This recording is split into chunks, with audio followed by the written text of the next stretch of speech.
firstborn girl, the apple of her father's eye, and every time he looked at her, he sighed a pleasant sigh. He'd always wanted a little girl, and she was pretty as she could be, and every time he looked at her, it was joy that he could see. But life is not so simple, and there were problems in the marriage, but he often felt real good at night when he pushed her in a carriage. Their bond was strong, she knew he loved her, and so did she love him. But there was poison in the home, and eventually it would shove him. And it's not like he was not to blame, he wouldn't settle down.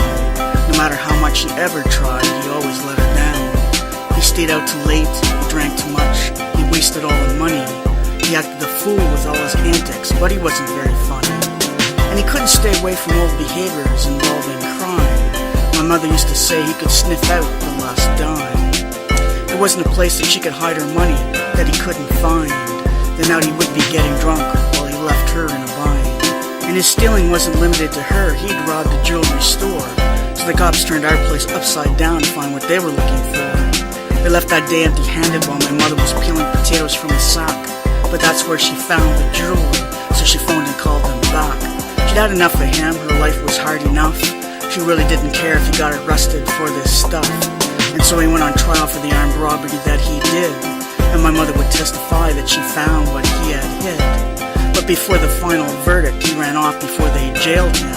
And maybe what his problem was, that it was his father that had failed him. His father had left his family when he was only 3, and maybe that made it too difficult to be the father he should be. And not only did he run off, but he left with another lady. It seemed no matter what he did, it was always kind of shady. It left my mother bitter to be left with 3 young kids, and it didn't often take much for her to flip her lid. As kids, we would pay the price for the anger that she was left with. It was like he took her love and used it to commit a theft with.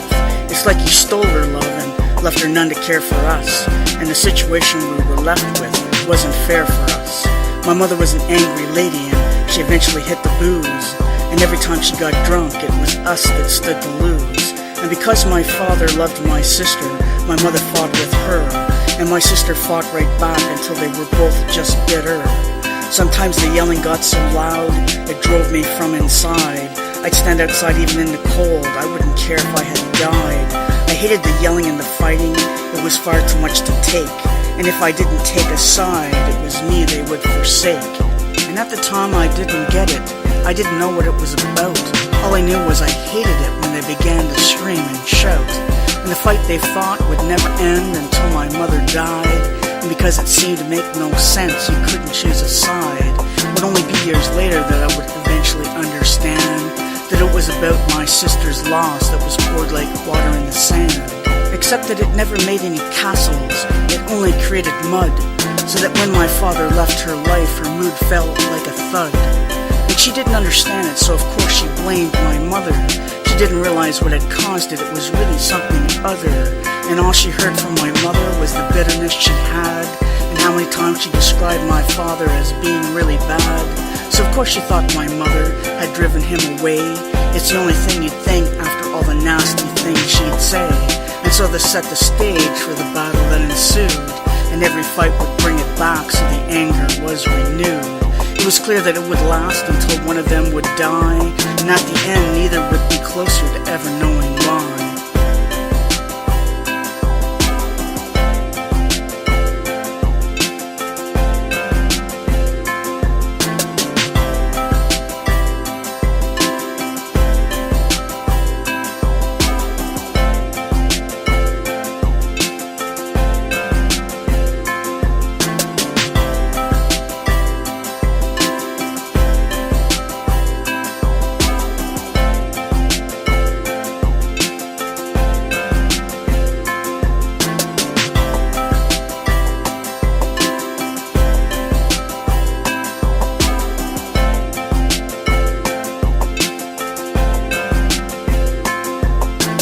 And the years that took us away from my mother's life would make it more confusing as to what had caused the strife. My sister found her father, as I knew she always would, and she put away the sadness because that's the only thing she could. Then in her mind she created a relationship with her that didn't include the memories of how they were bitter. She couldn't reconcile the years of anger at her mother. She couldn't sort it out or find a way to tell another. It was a source of pain that lay deep inside her heart. It was buried there so deeply the day her mother did depart. And I think she held herself to blame for all the fighting that occurred.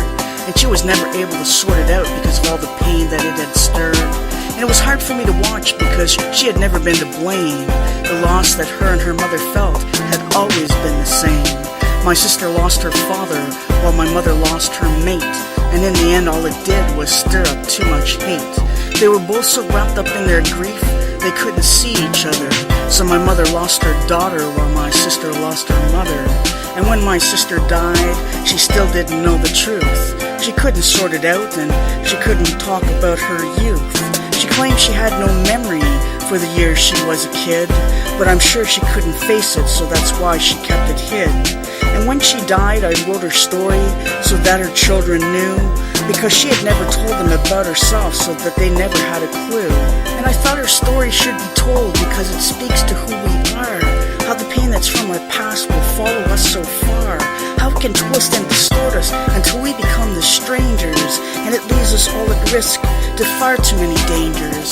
The pain that's buried deep is often the acts that are repeated, and pretending they're not there will not cause them to be deleted. You cannot run from your past, it's not something you'll escape, and all the running will only lead to more acts of mental rape. You have to stand and face it, but you don't have to be alone.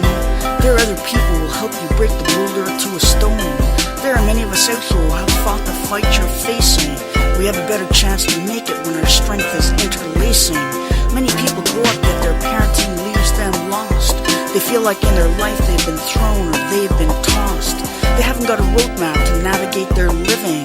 They've mostly experienced people who are taking and not giving. But there are those who are out here and we have found a map. Let us help you make it, let us close the painful gap. I couldn't save my family and I couldn't save my sister. And sometimes I experience the past as if it were a painful blister. But I also find I'm grateful for the changes I have made, because they have gone a long way to make the sadness fade. And I wanted to tell the story because I want you all to know that there is a path away from sadness and a chance for you to grow.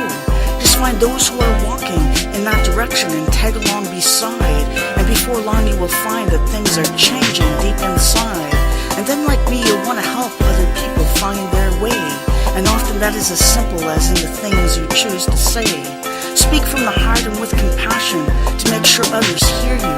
Offer kindness and consideration rather than the judgment that make others fear you.